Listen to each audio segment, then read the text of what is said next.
Can you imagine a game of golf without rules? Or any sport for that matter? It would be impossible to play sports without rules because what we'd be left with is a disorganized, chaotic mess. Without rules, organized sports would never be able to exist. However, as you're about to see, some rules do more harm than good. So stay tuned and don't go away because one golf legend is slamming the worst golf rule of all time, as well as the worst rules in sports to exist. First up are the rules of golf written in stone. Let's take a look. Like most professional sports, the rules of golf aren't written in stone, more like paper and pencil. You see, like other sports, the rules of golf are a work in progress, routinely reviewed and, if need be, amended. The United States Golf Association, or USGA for short, and the Royal and Ancient Golf Club of St. Andrews, or R&A, are the governing bodies charged with reviewing and altering the rules of golf if and when appropriate. The USGA and R&A recently announced numerous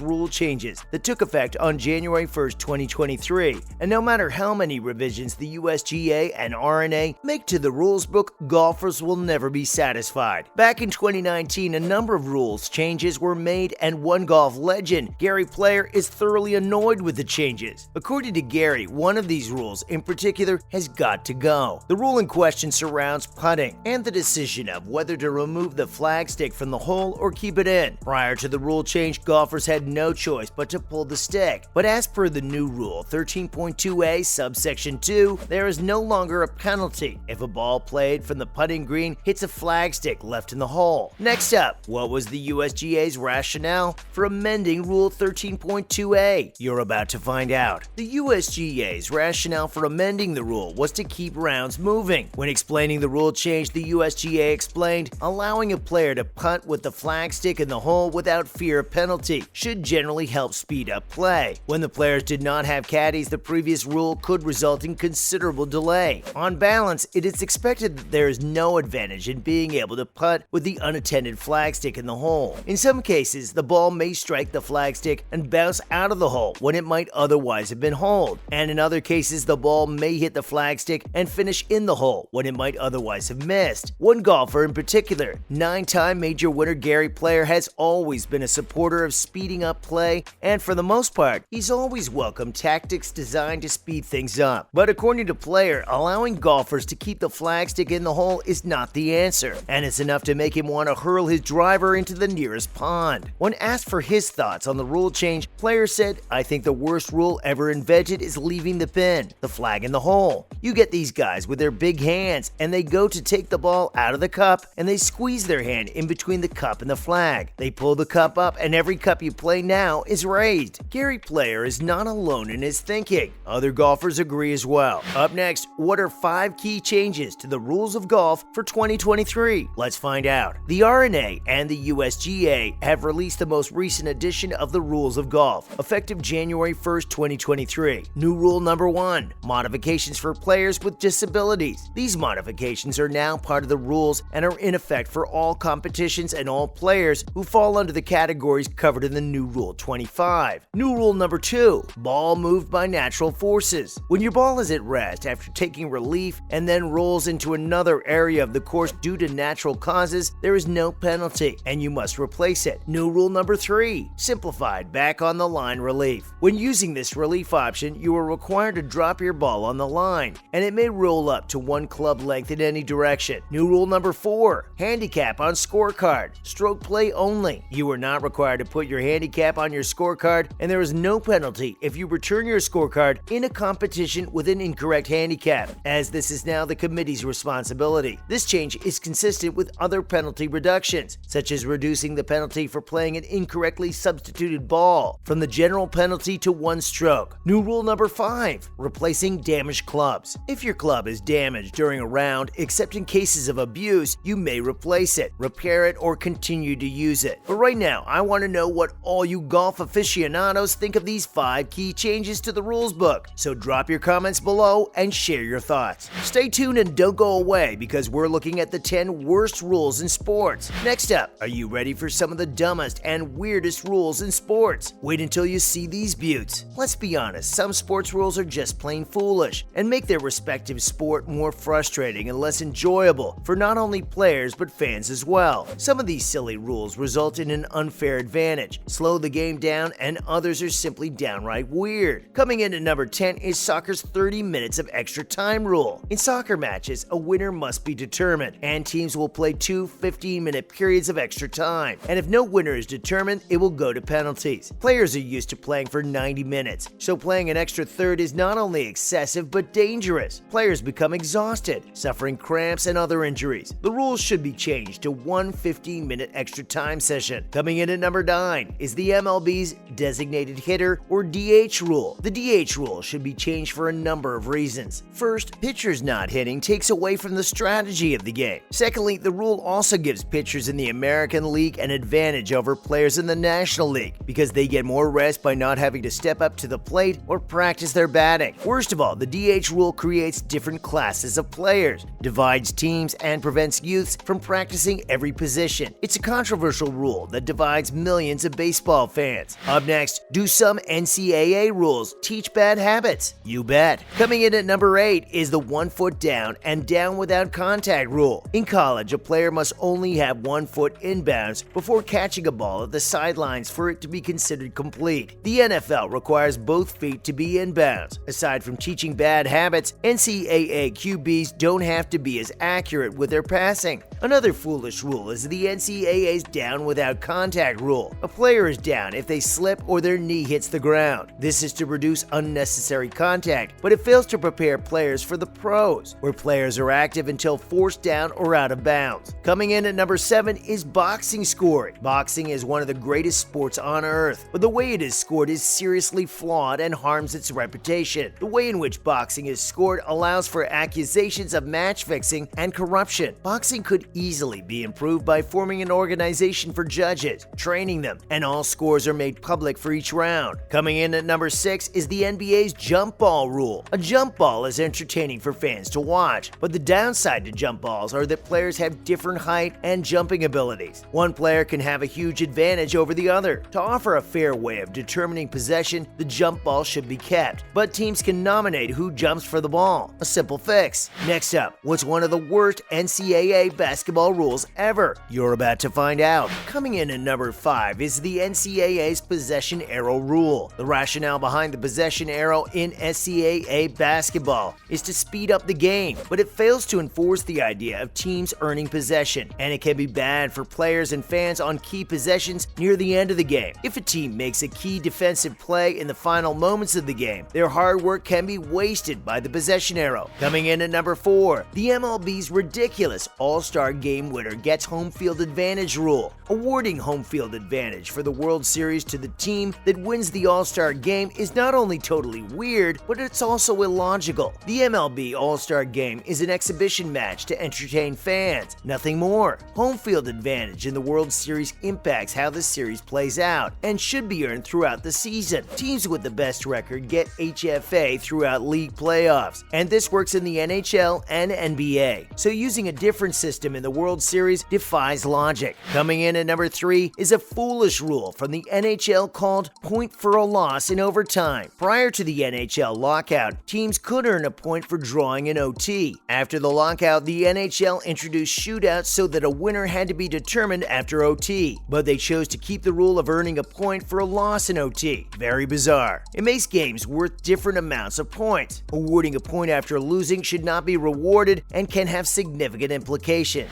Finally, what are two of the worst rules in MLB and the NFL? Coming in at number 2 is the MLB's intentional walk rule. The intentional walk is the most frustrating and boring play ever. The battle between batter and pitcher is a key aspect of baseball, and the crowd wants to see the best batters locked in a battle against top pitchers. Intentional walks see the best batters not demonstrate their talent, and it has to stop. Coming in at number 1, the worst NFL rule ever, the overtime coin toss. In regular season games, coin tosses are used to determine who gets possession first in overtime. If they score a touchdown or safety on their first possession, the game's over. This gives an unfair advantage to the winner of the toss. That's a wrap for today's video. Thank you for watching. Don't forget to hit like, comment, and subscribe to our channel. See you in the next one.